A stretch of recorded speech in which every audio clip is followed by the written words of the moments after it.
everyone and welcome to the 7th round recap of Norway Chess 2026. Let's take a look at what happened during the round. And I'll start by taking a look at the gameplay between Alireza and Pragg. So, e4, e5, knight f3, knight c6, bishop c4, and now knight f6, inviting white to go for knight g5.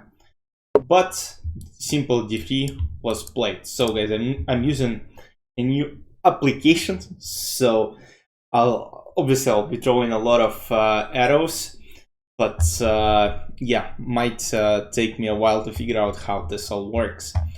So bishop c5 was played, a3, a6. So on the left side, guys, you can see all the games that were played, let's say, until this point, and what was played in this position.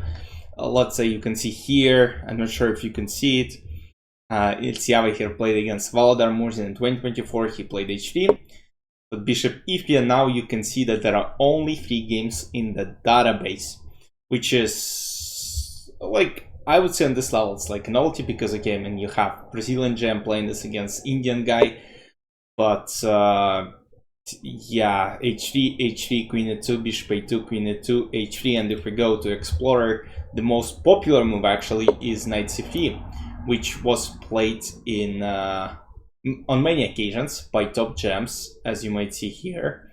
But okay, let's get back to the game. Bishop e3 was played, and now there were not a lot of games, so d6, knight bd2, and as you might see, basically on move 7, they're out of the book completely.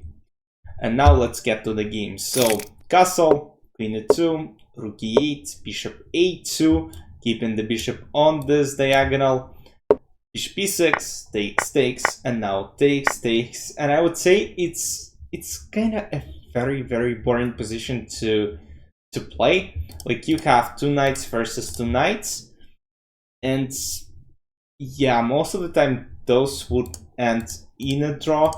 But okay, let's see what happens. So castle, h6, a4, taking up some space. a5, knight c4, king d7. Potentially, white wanna attack e5 pawn and maybe even a5 pawn, but it's very hard to achieve it. So g3 was played, just to maybe even control f4 square at some point. b6, king g2, rook d8, b3. Rook e7, rook e1, and now a very interesting maneuver, knight h4, king d1, knight f3, knight f3, knight d2, and queen a1. So queen a1 is pointing towards a5 pawn. Knight cannot take because knight controls, so this is all good. And yes, black should worry about this a5 pawn. So g6 was played, takes, and now queen a5. So this pawn is potentially a target. This pawn is not really a target, but still might become a bit unpleasant, because knight has to control the pawns on the queen side. So rook a7 was played, queen goes back, rook a2. Now you still gotta worry about this pawn at some point. So b4, queen c4, takes, king is activated, but okay, it's not a big deal. Queen b5, king goes back, and f4. And as you might see, Stockfish shows zeros, and the position is technically equal, but again, if you play one, let's say, bad move, it's gonna be over. Rook a5 was played, queen c6, rook a6, and now as you might see, black defended the knight. And now an absolutely beautiful move comes on the board. White sacrifice in exchange. They go rook a1.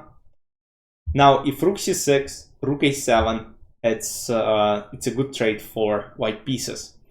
So rook a1 is played, and then queen f6 attacking the rook and also keeping an eye on this rook. So if rook f1, queen d8, and white wins.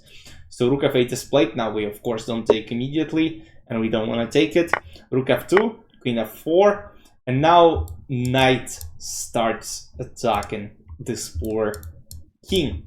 So h5, knight d5, f5, queen f5. Position still holdable for black, but again, it's super tough to find all the best defensive resources. Queen g7, queen e6, queen f7, queen d6 attack and c5. And once white take two of these pawns, I mean, it's going to be tough to defend. So queen g7, takes, rook e2, f4, just simple takes, king b7, rook e4, queen c5, queen f5, and unfortunately, how do I remove? Rook c2, king goes forward, queen f7, queen g5, king d8, and Alireza had to resign because after king g7, rook e7, pins the queen and wins the game. The game that finished in Armageddon, Mr. Gukesh was playing against Wesley So, c4, c5, g3, g6. Let's take a look where the first novelty happened. So bishop g2, you can see a lot of computer games, some unknown models, at least to me, with 36, 39 rating, and then Magnus 3255. Did he play in some bullet event, or it was probably on chess.com? So knight c6, knight c3, you might see Fabi here, you can see Magnus obviously, bishop g7, e3, e5, knight e2, knight e7, again take a look, d3, d6, a3, a5, not letting white take space with b4, rook b1, castle, rook b8, bishop goes to d2, bishop f5, queen c2, king d7, knight d5, taken up in central square in the middle of the board. Then we have, basically here is when, oh my goodness, it's not responding, guys. The app is not responding. I kind of knew that it could have happened, but do we have to switch to chess.com for now? I hope the app recovers from this. Come on, but we know we finished on 95. Yeah, it's a better app called Chess Ever. You might have seen it online, I'm not sure. It's basically an app to follow all live chess events. I find it great. They released a desktop version, that's why I'm using it in today's video.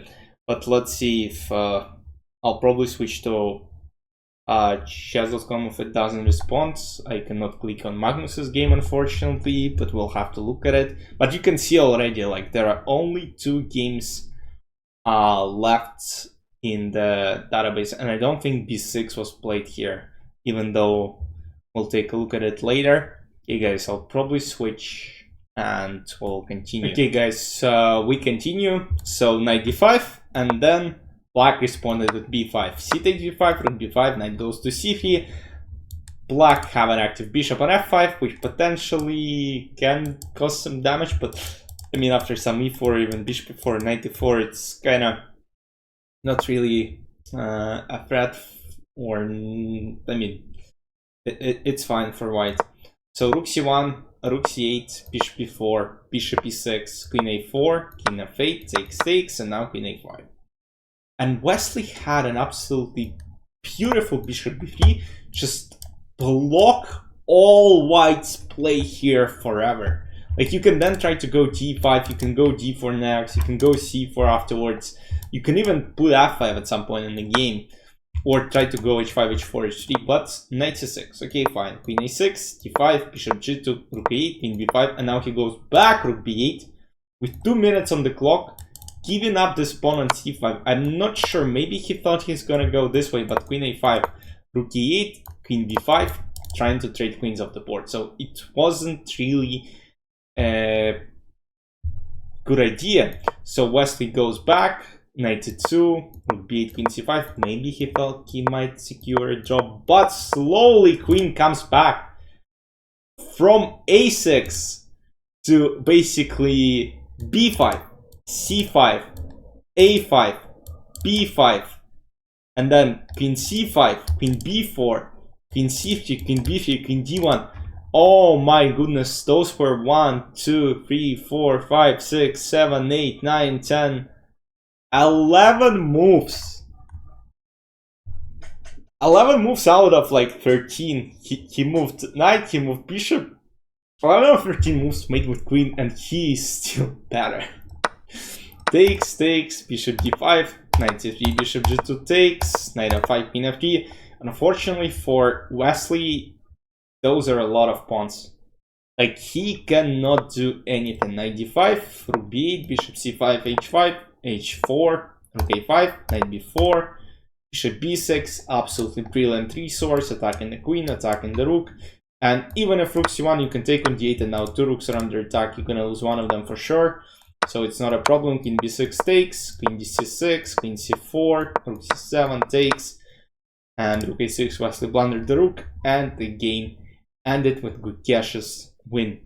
Magnus's match, nothing exciting happened. They finished and enjoying a classical game, then they finished an Armageddon game. Magnus played with black, meaning that Magnus won the game and took extra half a point. So as far as standings go here, guys, Wesley still leads the tournament with 12.5. Magnus is at 10 points. Alireza is at 10 points. Magnus is at 9, along with Vincent, Pragg. And Gukesh is lost. Despite winning his match today, he's still lost. But, you know, the margin between them is so small that pretty much anyone can still win the event. I mean, I don't want Magnus to win it because, I mean, all the tournaments I've been recapping and recently Magnus ended up winning all of them. I want some, you know, fresh blood here. Like, I want Alireza to win, obviously. He's playing with injury, he's playing through pain, and he's still competing against the best players on the planet. But yeah, you never know how it turns out. So far, yeah, beautiful event. In round number 8, Alireza is playing Gukesh, Magnus is playing Pragg with white, and Wesley is playing Vincent with white as well. Let's see how it goes. There are 3 rounds left, number 8, number 9, and round number 10 at the very end. A lot of exciting chess I had. Hope you guys enjoyed. I'll see you tomorrow after round number 9. Enjoy. Bye bye. Oh, it's round number 8. Bye bye.